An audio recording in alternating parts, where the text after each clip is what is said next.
I had been working on a thriller about ice dancers that was like a more of a traditional murder mystery kind of thing.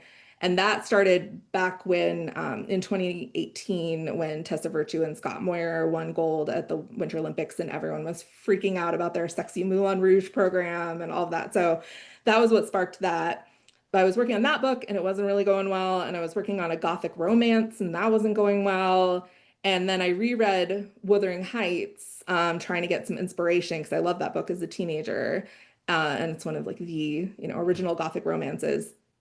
And then I had the idea of like, what if I wrote kind of a modern Gothic romance about ice dancers? And so that's how I came to Katerina and Heath. Like they are childhood sweethearts who grow up in some not great circumstances. Like he's an orphan. She's got this abusive older brother who's her guardian, like very similar to the original Wuthering Heights. And they start out skating together, and then when we meet them in the favorites, they're 16 and like starting to kind of get to the big leagues, but not sure if they'll be able to continue. But Katerina is just, she was such a fun character to write because she is so ambitious. Like she is just like, I will be the Olympic gold medalist no matter what. I don't care what I have to do.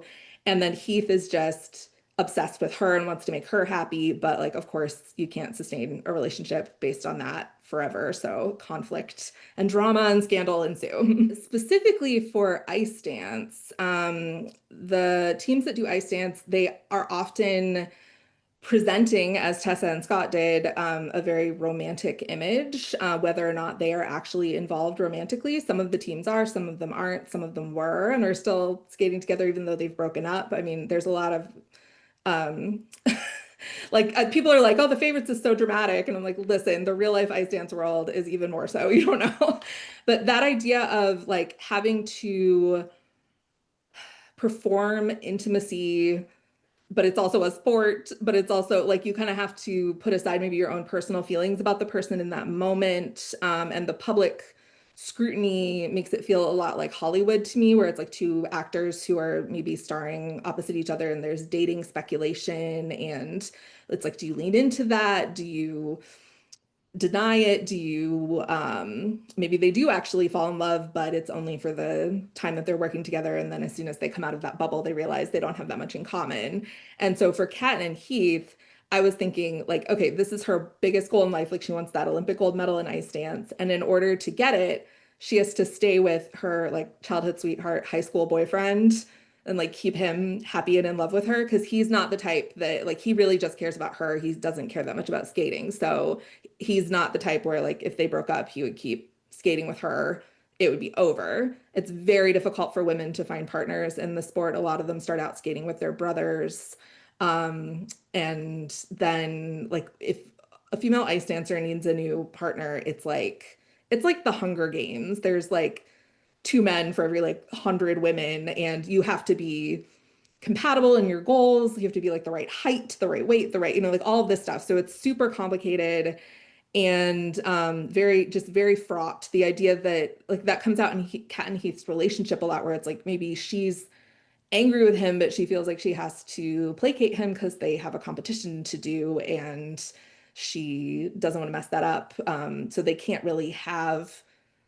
I mean, they're young too, so they don't have a lot of emotional intelligence that they're working with at this point. They're young and traumatized, but it's like they can't have these conversations that like maybe a regular couple would have because they've got to go out there and skate and win. So it just was so much to dig into. And I haven't even gotten into like the friendship side of it. Like Kat becomes friends with her biggest rival, which is very common in skating. It's like, who else are you going to meet? Who else are you going to hang out with that will like understand you at all? But then you're competing against each other, so you can't trust each other. The main supporting cast and the favorites are, so it's based on Wuthering Heights. Obviously, you've got Kat and Heath, who are Kathy and Heathcliff, and then my Isabella and Edgar Linton characters, who are like the rich siblings that Kathy and Heathcliff get romantically involved with in Wuthering Heights.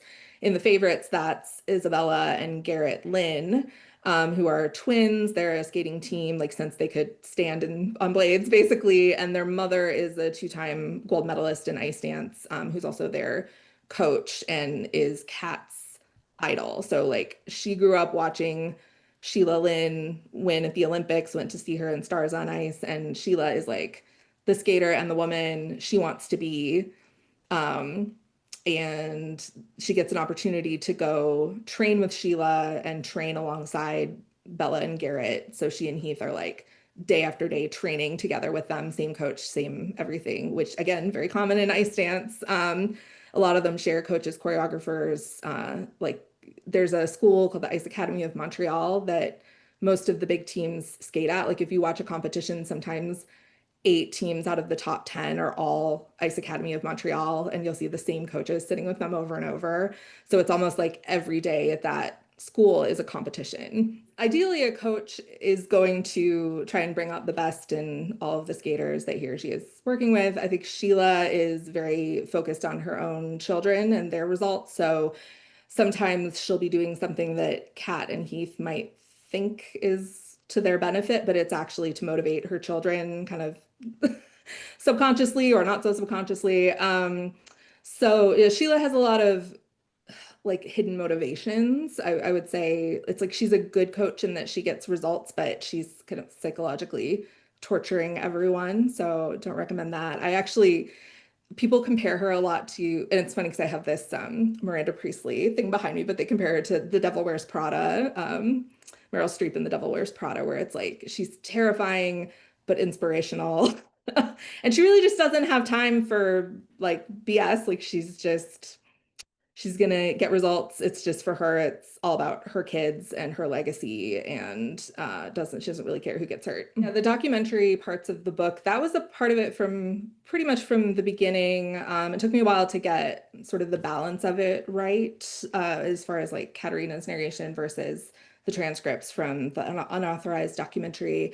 But I love trashy sports documentaries. Like I watched a lot of the Tanya and Nancy ones, and the movie I, Tanya with Margot Robbie uses some stuff like that, where it's like sometimes actual quotes from interviews with Tanya and people around her that they reenact. And my favorite part in that movie is where she's like shown in a flashback with a shotgun and she's like, I never did this. Like, so it's like they're arguing about what's true and what's not. And it also came from Wuthering Heights, actually, because in that book, we're not hearing from Kathy and Heathcliff. We're hearing from other characters who are essentially gossiping about them, in my opinion.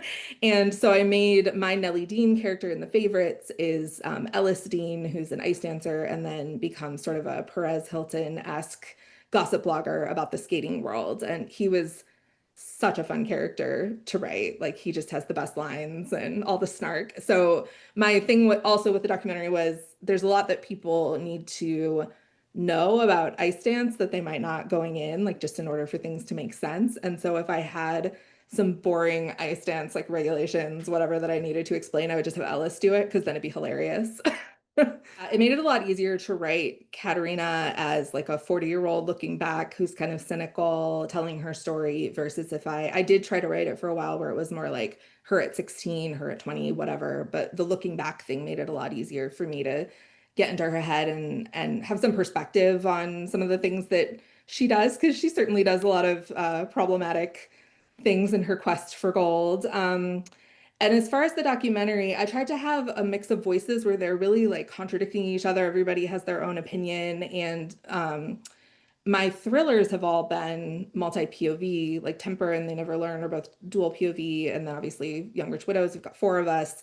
And that was one of my favorite things about writing those books was this sort of like, okay, this person feels really strongly that this is what happened, and this other person totally disagrees. And so the truth is maybe somewhere in the middle, and it's like a mystery for the reader to figure out like where they stand with it. Because I didn't want it to be like Katerina is telling her story and she's like, I don't think she's never lying to the reader. She's telling her truth, but there's a lot of things where she's like, well, I was totally justified to do this because, and you're like, were you? I don't know, babe.